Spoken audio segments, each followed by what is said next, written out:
bahwa Anda mengatakan Pak mati itu sakit. Apa yang Anda rasakan waktu itu?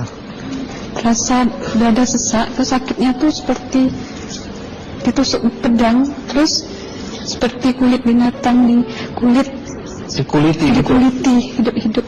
Sakit sekali waktu itu Sakit rasanya. sekali. Terus di dada saya terasa sesak. Setelah itu paman saya mengajar saya mengucap kalimat thayyibah, terus mengucap doa kalimat syahadat, asyhadu an la ilaha illallah wa asyhadu anna muhammadar rasulullah.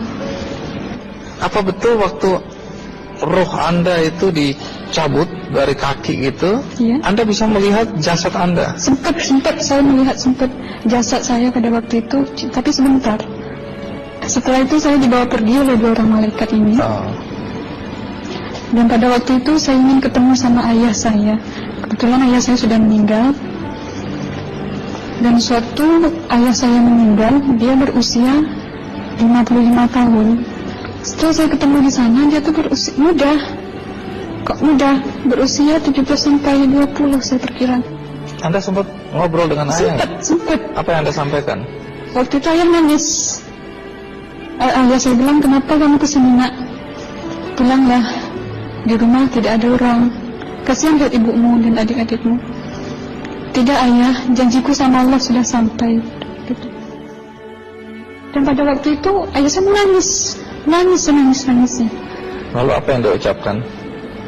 Diam aja dia, terus hilang. Kembali ke malaikat tadi, bentuk yang Anda lihat seperti apa malaikat ini? Dia ini laki-laki, tapi mukanya sama semua. Berapa malaikat? 2. 2. Iya. Fisiknya seperti apa? Seperti berserban, berpakaian ihram, mukanya sama. Wajahnya seperti apa?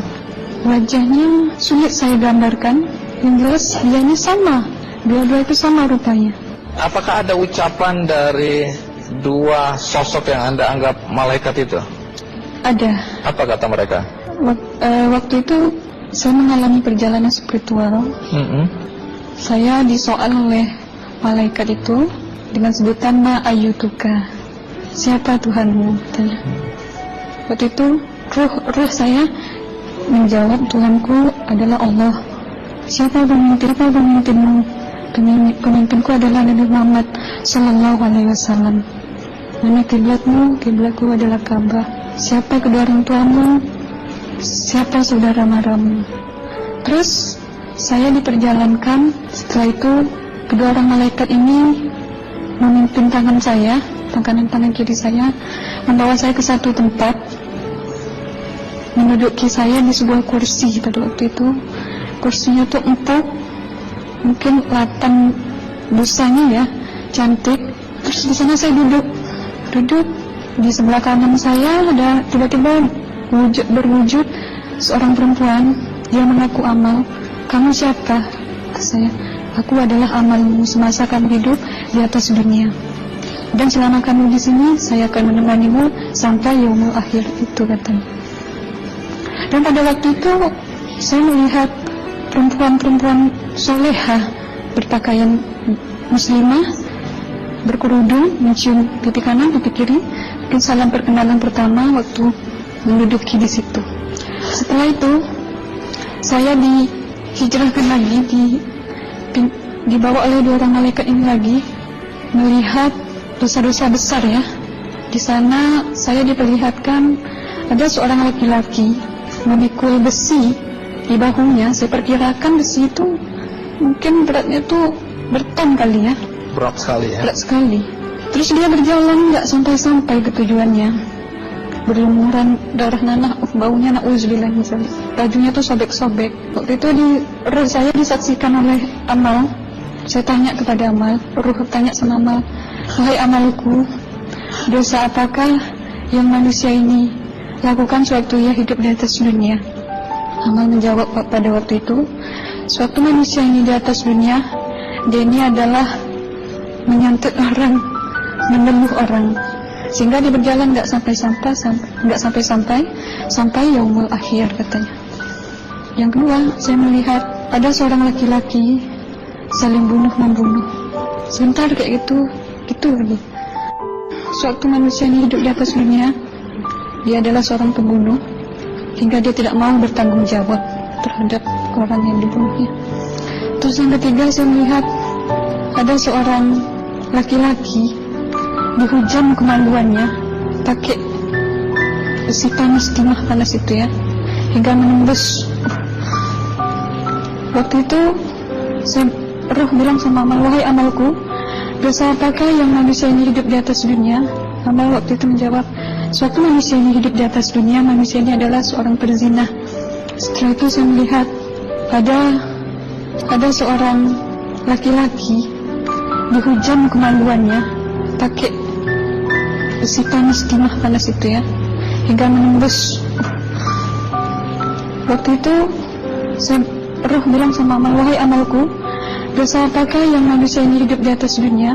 Amal waktu itu menjawab, suatu manusia ini hidup di atas dunia, manusia ini adalah seorang perzina. Setelah itu saya melihat ada seorang laki-laki disebati oleh rotan. Rotannya itu menyebati kulitnya tuh hingga lepas daging sama kulitnya. Itu amal menjawab, suatu manusia ini hidup di atas dunia, dia ini tidak pernah sholat Islam,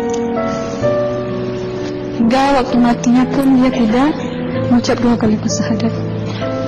Dan pada waktu itu roh sama amal sempat menghafiz Quran pada waktu itu dengan harapan supaya orang manusia yang Allah siksakan ini bisa terampuni dosanya. Jadi masih sempat waktu itu ya? Iya, roh sama amal yang menghafiz Quran, bertahzim, bersalawat, baca ayat 1000 dinar, membaca yasin. Tapi sayang, bahkan tambah banyak Allah tidak mengampuni dosa-dosa mereka sayangnya. Setelah itu, akhirnya yang terakhir kali berzikir. Zikir saya pada waktu itu, subhanallah, walhamdulillah, wa la ilaha illallah, wallahu akbar, la hawla wa la quwwata illa billahil aliyyil azim. Sekuat-kuatnya nada saya berteriak. Tiba-tiba saya merasakan detik jantung ya. Waktu itu mungkin paman saya yang menyaksikan. Itu saya koma. Disitulah saudara Anda kembali ke jasad ya? Iya. Jadi banyak sekali Anda menyaksikan kejadian-kejadian di alam sana ya. Nah, menarik karena waktu kami menghubungin Mbak Aslina, pada dasarnya Mbak Aslina keberatan menceritakan kembali kisahnya. Tapi kalau toh akhirnya Anda mau sampai di sini dan Anda sudah bercerita, apa harapan Anda pada orang-orang yang mendengarkan kisah ini? Ya, harapan saya pertama, ya lebih banyak menyambut puasa ya, lebih banyak mendekat diri aja sama Allah, perbanyakkan amalan soleh, perbanyakkan zikir, perbanyakkan sholawat, baca Quran, dan sebagainya. Itu harapan Anda ya? Iya.